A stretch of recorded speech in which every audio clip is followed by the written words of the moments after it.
আসসালামু আলাইকুম and welcome to amazing birds. আজকে আপনাদের সাথে শেয়ার করব আমি কিভাবে বাসায় কেকসিকালস তৈরি করেছি, তাও আবার প্রথমবারের মতো সেইটার রেসিপি।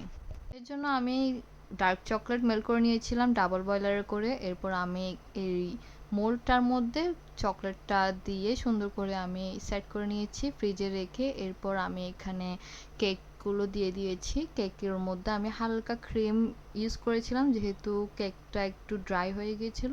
এরপর এখানে আবারও এই চকলেটটা দিয়ে সুন্দর করে ভরাট করে দিচ্ছি উপরের সাইডটাও।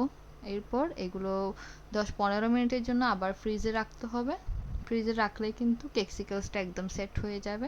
আর এই তো আমার কেকসিকেলসটা একদম রেডি। এরপর আমি এগুলো কিছু হোয়াইট চকলেট দিয়ে ডেকোরেট করে নিচ্ছি। আর এরপর আমি এখানে কয়েকটা হোয়াইট পার্ল ইউজ করেছি যাতে এগুলো আরও বেশি সুন্দর লাগে। তো আমি আমার ছেলের জন্যই করে থাকি, কারণ ও কেক আর চকলেট খেতে কিন্তু অনেক বেশি পছন্দ করে, তাই আমি ভাবলাম ওকে কেকসিকেলসটাই করে দিই। কেকসিকেলস মূলত বাচ্চারা অনেক বেশি পছন্দ করে। আর এই হচ্ছে আমার রেগুলার কাস্টমার যে কেকসিকেলসটা অনেক মজা করে খাচ্ছিল, মাশাআল্লাহ।